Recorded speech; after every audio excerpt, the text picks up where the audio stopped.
Good evening, everybody. Welcome back to Gargoyles episode reviews. Today we're looking at The Cage. The eel cat bat mutates are back in the Erie building with House Xanatos. Meanwhile, Elisa's family is wondering what happened to their son and brother, Derek. They have no idea he's now called Talon, is the mutates' leader, and is basically a winged panther. When Dr. Sevarius, creator of the mutates, disappears, the suspicion falls on Talon. But he's not the only one with the motive for kidnapping the good doctor. Do the ends justify the means in this episode? Last week's episode was all about Dracon and his gangsters. If you want to read it or watch it, you can do that. Spoilers are in the 2020 moments. Info from Ask Greg is in the According to Greg bits. Season 2, Episode 19, The Cage. Alright, a note on episode order. I'm going by the DVD order, which is how Greg intended them to run, not the screwy TV air order. And secondary note on episode order, I actually think that this episode would have carried a bit more weight if it had been earlier in the run series, closer to Metamorphosis. Reasons for existence. To explore the theme of family, which is a common one in Gargoyles. To bring the mutates and Xanatos' relationship to a head.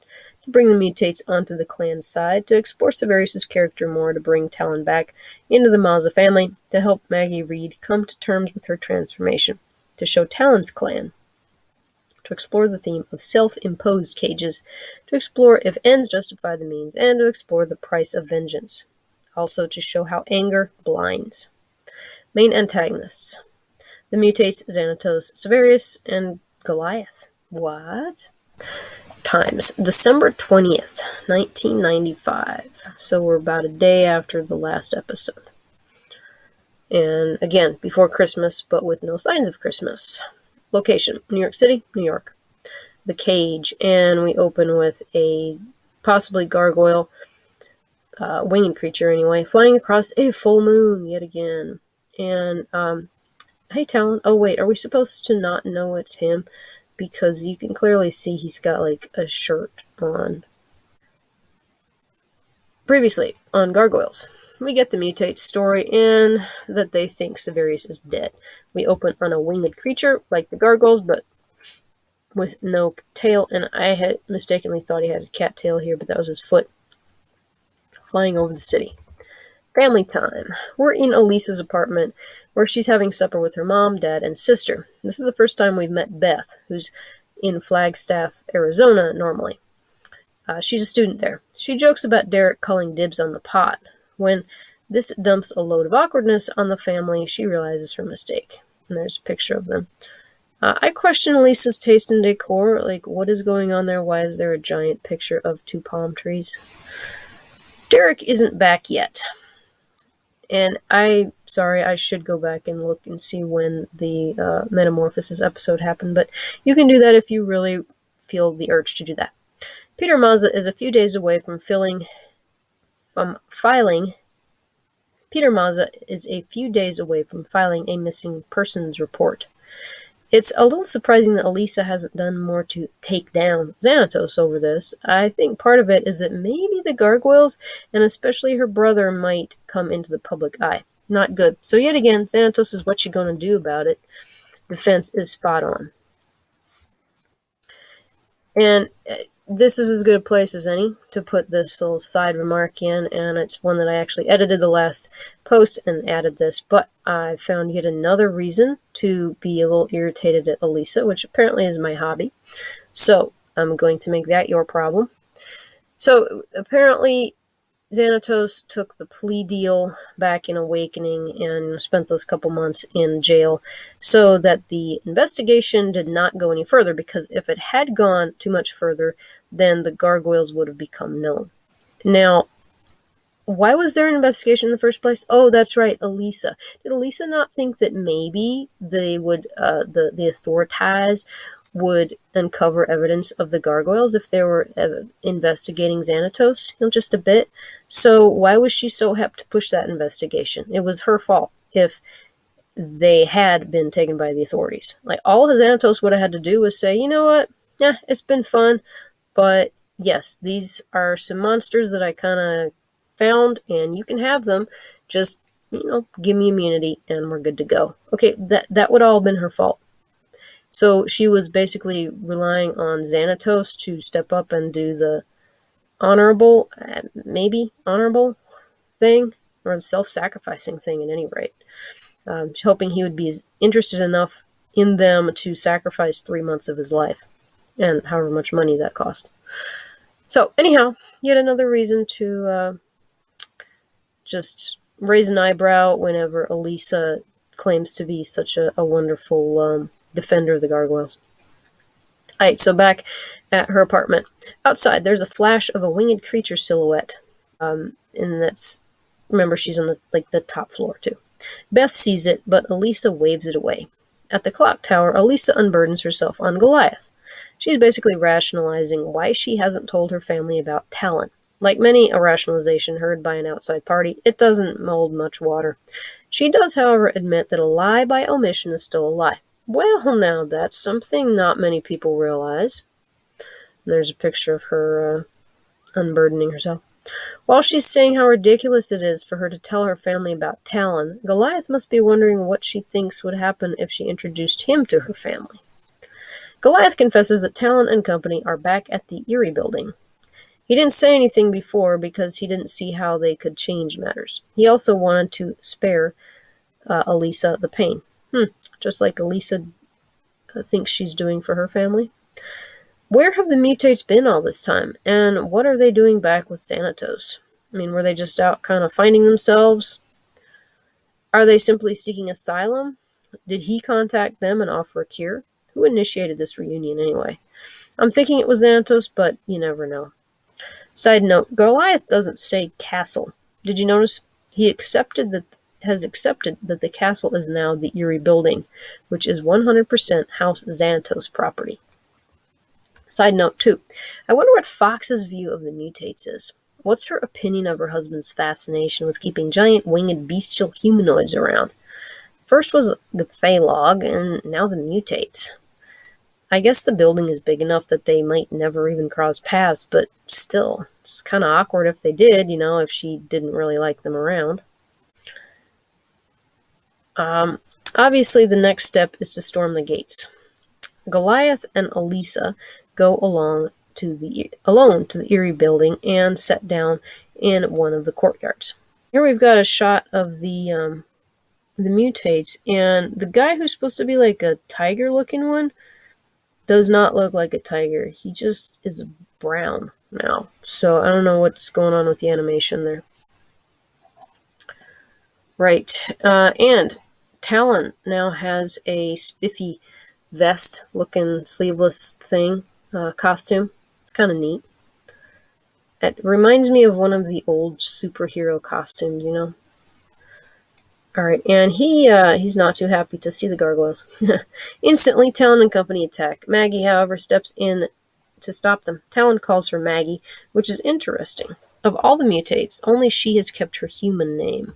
The others are named after their animal parts. Talon, Claw, voiced by Jim Belushi, and Fang. Now, Fang's the one that's supposed to be the tiger. She still is attached to her human life. Or maybe they took all the cool names. Like, I don't know, what other body part from an animal would you name yourself after? I don't know.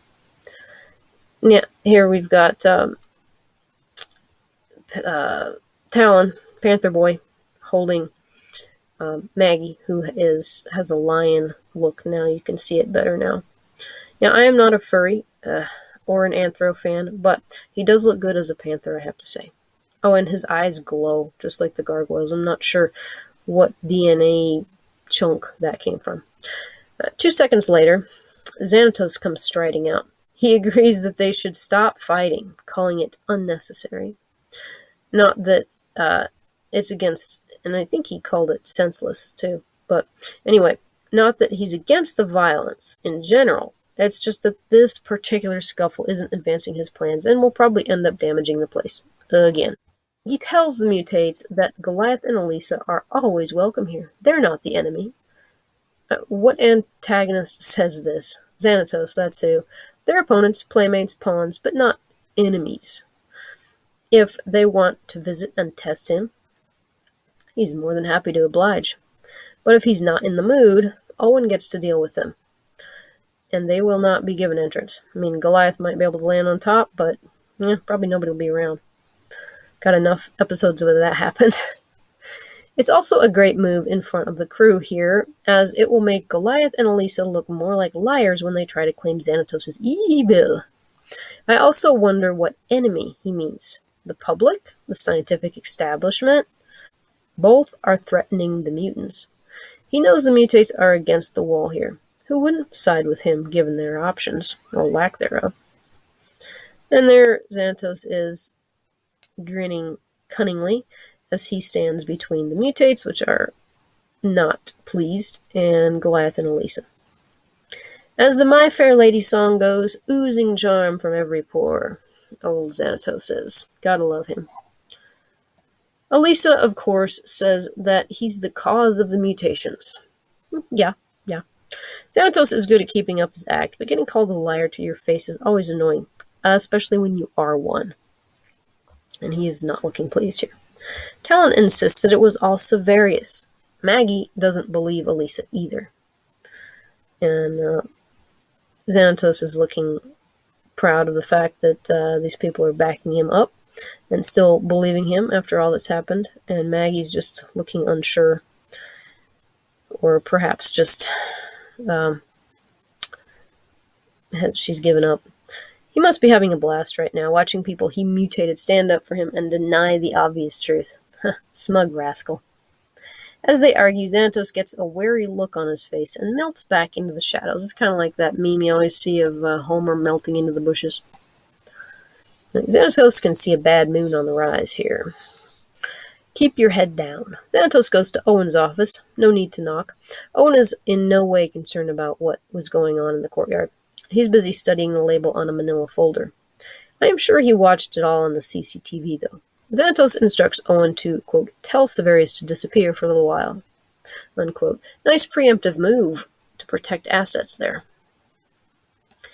They're watching the winged beast fly away in this picture, and that's why you get kind of an odd camera angle.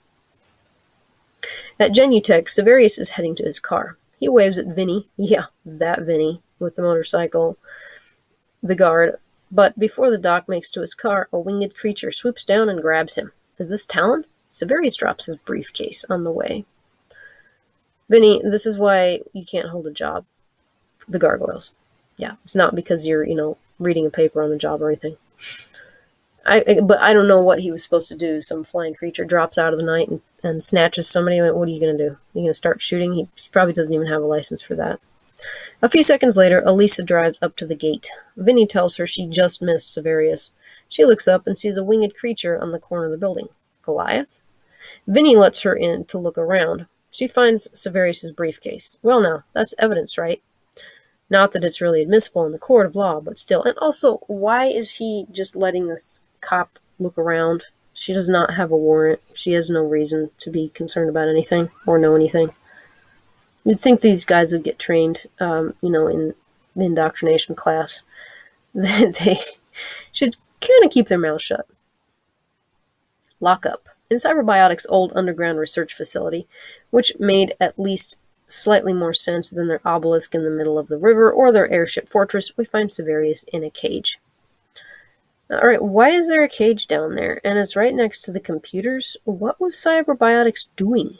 This isn't a monkey cage either. I thought Cyberbiotics was just in the computer-type technology. But I guess biotics implies that they had something else going on. I don't know. Now, we cut to the Erie Building's library. Oh, yes. And it is every bit as impressive as Macbeth's. Look at this land of wonder. It is so beautiful. It's a circular, 2 stories, and table in the middle. For once, Xanatos is taking it easy, enjoying his home. He's reading a book. I enjoy seeing antagonists just hanging out, being normal people. It humanizes them, and makes it that much more disturbing or impressive when they execute their antagonistic schemes. Owen comes in to tell Xanatos that Sevarius is unreachable. David knows what that means. Talon got to him first. I really want to know what he's reading. It looks like it's a classic of some sort. In the courtyard, Talon has just returned. He's been at Genutech. He tells the others that Sevarius is still alive and well and working for Genutech. Oh boy, Xanatos will have to really spin this story if he wants to salvage his status with the mutates. It's a trap! Talon accuses Goliath of being in league with Sevarius because, after all, it was Goliath who kicked the doc into the eel tank. At this point, Talon doesn't want to believe Xanatos is behind all this. If Talon did believe it, that would mean Elisa was right all along and he was dead wrong. Nobody wants to be in that position. It would also mean that Derek was partially responsible since he didn't notice the warning signs and get out of Dodge before the fateful day of cats, eels, and bats. And also that he's probably not going to get a cure. Maggie defends the gargoyles, creatures Fang calls evil monsters. They seemed nice enough when they took her to their home. Wait a minute. No, Talon is all over that. Ah, poor Mags. All her efforts to calm things down end up making it worse as the boys storm the clock tower. They even have the audacity to use her as bait for Bronx and Hudson. Now, I wonder if the mutates have tracking chips in them. It would make sense. Putting the Genutech tracker bracelets on them would just make them think that the bracelets were the only trackers involved. Knowing Xanatos' love for trackers, I'd be surprised if he didn't chip them. Hey, you're supposed to chip your pets, right? Back underground, Sevarius is insisting to the growling silhouette that's imprisoning him that he can't make a cure for the mutates. No resources, no notes, no lab, but he will, quote, make the attempt. And there's just a fist in silhouette, and it's kind of obvious whose fist it is when you've got all of 3 fingers and 1 thumb. At the clock tower, Hudson and Bronx are tied up. The mutates are waiting for Goliath and the others. And there's Fang. Why does Fang look like a canine there? Think fast. In Xanatos' office, he and Owen are looking at security footage of Genutech. Elisa has been for a little look around. No doubt David's figuring out a way to use this. And Owen is finding the particular scene in the video, and he's got the screen turned around for Xanatos to see. David, either cue the footage yourself or just give Owen your chair. It's kind of awkward this way. And there's Xanatos looking over his steepled fingers. Excellent. Well, not really. I mean, but dang, those eyebrows, though. Look at that. I like that clip there. That's when Talon barges in. He isn't happy about Sevarius still being alive and working at Genutech. And there's Xanatos, nonplussed as ever, as Talon, I think, knocks off a lamp, if I remember right, and he's now leaning over the desk. A massive enraged creature that you were responsible for mutating has just barged in, slapped your lamp across the room, and is now about to come over your desk because he knows the truth. What do? If you're Xanatos, you talk your way out of it. And here he's got his hand on old Talon's shoulder. Tell me David's planting a tracker on Talon. At any rate, he's getting handsy again. Xanatos keeps his perpetual calm and rolls into a masterful excuse. Goliath helped fake Sevarius' death. Not Xanatos, no. In fact, the first cure that Goliath destroyed, quote-unquote, back in Metamorphosis was only a placebo. Really? Then why is Talon still mad after hearing this? Because Xanatos plows on. They were working together so Anton would create more gargoyles. Right, this doesn't hold up to scrutiny, but Xanatos presses on before Talon, who wants to believe what Xanatos is telling him anyway, can apply any real critical thinking. David kept Sevarius around to work on a cure. David didn't tell Talon because he didn't want to get Talon's hopes up. I still don't, he says. Okay, well, I mean, that actually works pretty well, like I say, as long as you don't think too much about the whole Goliath angle. Yeah. Anyway, moving on. Then Xanatos edges into asking Talon, even calling him Derek, to give up Sevarius. Talon looks shocked at the accusation. I take it that's a denial there? Halftime. We are ramping up for a great episode. Oh, if this review fell short, it's due to the long flashbacks that I skipped. What's most impressive in the episode is Xanatos' ability to think on his feet. He's got a silver tongue and a lightning-fast mind. He knows he's dealing with people who want to trust him, and who are desperate. This gives him a definite edge. Stories where the mad scientist is at the mercy of the monsters are great reversals, especially the monsters they created. Will this be the episode that breaks the ties between Xanatos and the mutates, or will he salvage their relationship? Does he even want to salvage it? Well, tune in next time to learn who kidnapped Sevarius, although it's kind of obvious, and what the fate of the mutates will be. Now, what did you think? Were you able to tell from the shadows and the silhouettes who was who? And what did you think of Xanatos' little explanation there? Well, remember to comment here or on the blog. Like, share, subscribe. Thank you so much for watching, and we'll catch you in the next one.